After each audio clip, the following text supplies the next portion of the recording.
अरे किसला होना बस उठो अरे किसला होना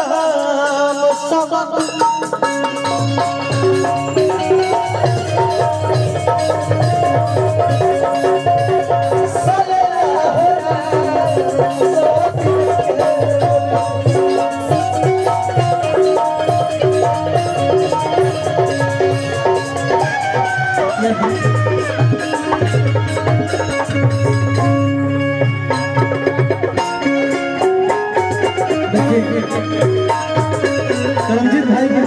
भैया के शीशा का पुरस्कार भैया रोकना तनी सरोकना किस सहैया की सदा कह रही है बोले कि जमी पे फलक से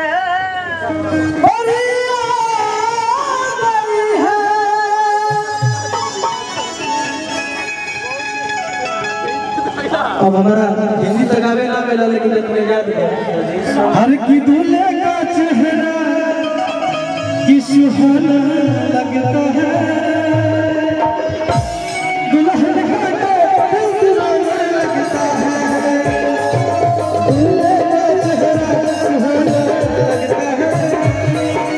दुल्हन का तो दीवाना लगता है जीजा जी को ऋषभ पुरस्कार पर हार्दिक अभिनंदन सब चलो कर रहे दूल्हे का चेहरा सुहाना लगता है दुल्हन का तो दीवाना लगता है दीवाना लगता है दुल्हन का तो दीवाना लगता है भैया हाँ करमजीत जी के जीजा जी को ऋषभ पुरस्कार पर हार्दिक अभिनंदन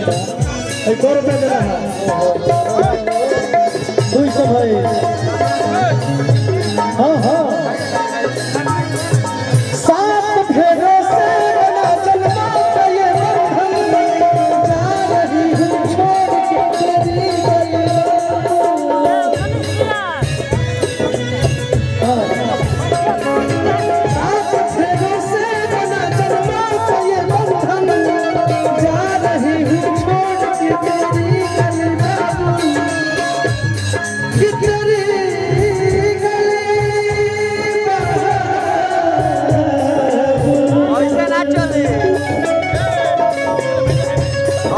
सात फेरों से बना चलना ये बंधन जा रही हूँ छोड़ के तेरी ऐसा कैमरा बनावा है मैं मुश्किल हाँ मुश्किल कर ले ऐसा दूल्हा भाई के ना चल कैमरा ले जाओ वाह वाह तू बहुत होने के प्रमोटरिंग कइले बड़ा आज तारा करल जाए अब हो ये देखो दूल्हा राजा धीरे अब दूल्हा राजा भी पैसा दे दी नाची रे दूल्हा है बड़े बोलो नचे मुश्किल रास्तों को छुपाना लगता है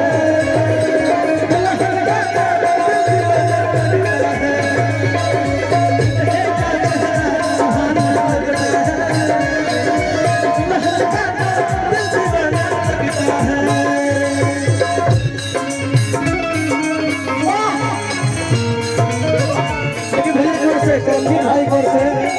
सैकड़ों पुरस्कार हार्दिक देखिए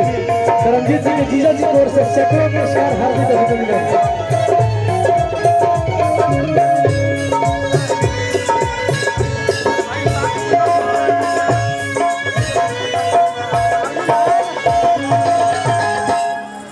मैं तेरी बाहों में 18वें में